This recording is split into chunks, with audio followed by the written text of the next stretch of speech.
Приветствую всех, дорогие друзья! Сегодня в выпуске давайте посмотрим на тесты RTX 3090, которую Nvidia представляла как карту для 8К гейминга.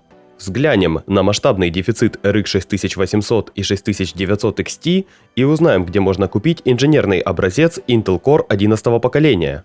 Обо всем этом и о многом другом я расскажу вам прямо сейчас.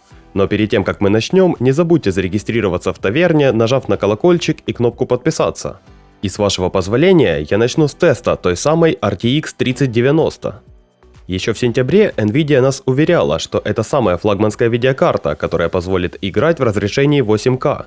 В случае нетребовательных онлайн-проектов это действительно так, но в нынешних AAA играх ситуация обстоит немного иначе, и RTX 3090 очень часто не способна выдать играбельный фреймрейт. Именно это и коснулось игры Cyberpunk 2077, которую одно издание протестировало на видеокарте RTX 3090. Их тестовая платформа включала материнскую плату MSI Mac Z490 Unify, процессор Core i9-10900K и 32 ГБ памяти G-Skill Trident Z Royal на 4000 МГц. Сама же RTX 3090 была в самом топовом исполнении Supreme от компании MSI. При запуске Cyberpunk 2077 в 8К с ультранастройками и выключенными лучами изданию Twigtown удалось получить 10 кадров в секунду с выключенным DLSS.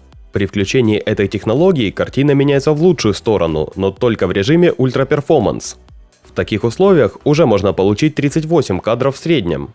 А если включить в игре трассировку лучей, то можно лицезреть очень плавные 6 кадров в секунду, которые делают RTX 3090 действительно видеокартой для 8К. Тем более в Cyberpunk.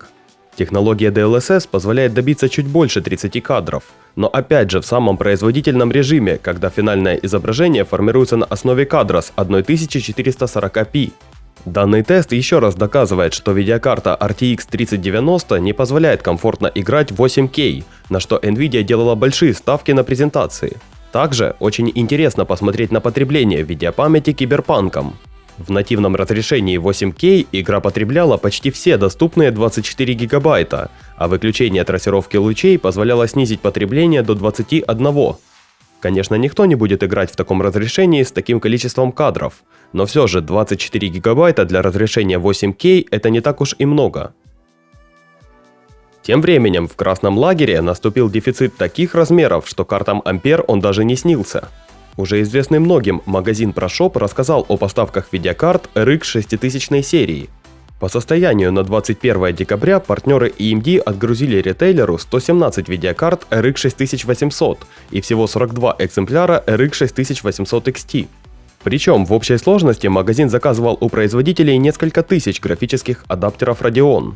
Если рассматривать только нереференсные модели, то вендоры поставили по 17 экземпляров RX 6800 и RX 6800 XT.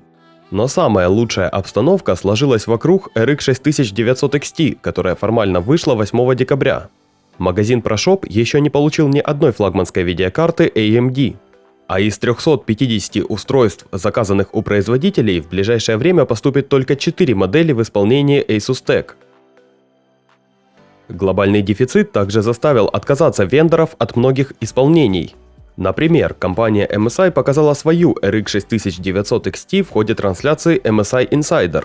Такая видеокарта получила название Gaming X Trio, однако в продажу она пока не поступит, так как ее еще дорабатывают. Но самое интересное, что вендор не будет работать над другими моделями из-за очень скудных поставок графических кристаллов. И это касается не только RX 6900 XT, но и более младших видеокарт. На презентации было четко сказано: мы не планируем выпуск других версий, включая Supreme и варианты с турбиной. По крайней мере, не сейчас. В данный момент наблюдается дефицит поставок компонентов, поэтому лучшим решением будет фокус на производстве одной версии. А как будет дальше, посмотрим. А вот процессоры Intel Rocket Lake S уже можно приобрести в Китае. Благодаря недобросовестным китайским партнерам Intel в узких кругах уже идет торговля инженерными образцами. И именно поэтому в сети очень много тестов и информации. Сегодня же китайцы представили еще больше информации, засветив Core i9-11900K, 11900 без приставки K и младший 11700. Флагман линейки работает на базовой частоте 3,4 ГГц и может разгоняться до 4,8. Его теплопакет составляет 125 Вт, как и у большинства решений с приставкой K.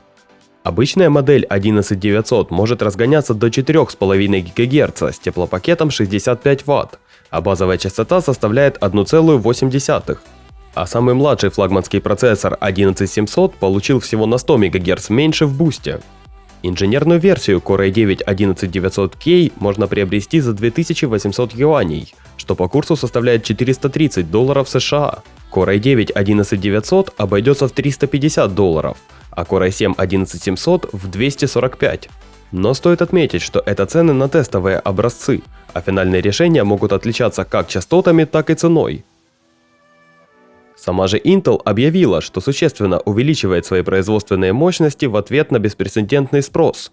По заявлению компании, она в последнее время расширила объемы массового производства 10 и 14 нанометровых кристаллов на своих заводах в Аризоне, Орегоне и Израиле на 25%. Завод Intel в Кирьят-Гате, где компания производит 10-нанометровые кристаллы, в настоящее время работает при полной загрузке, а на нем трудится 4900 человек. Руководитель по производству компании отметил, что за последние 3 года они удвоили объемы производства в пересчете на кремниевые пластины. Также было сказано, что они продолжат инвестировать в собственные мощности, чтобы не отставать от растущих потребностей своих клиентов.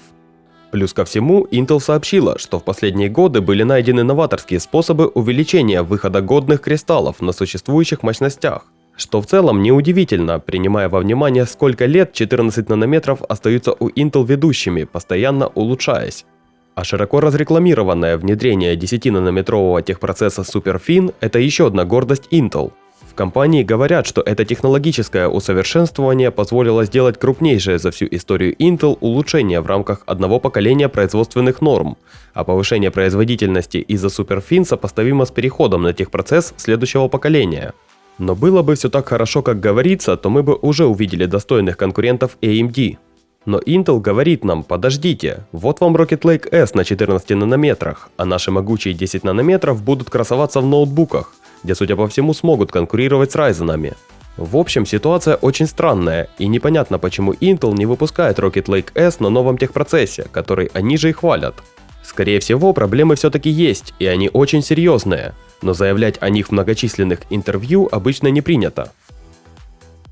Тем временем, компания Counterpoint Technology Market Research сообщает, что MediaTek впервые вырвалась в лидеры на мировом рынке процессоров для смартфонов.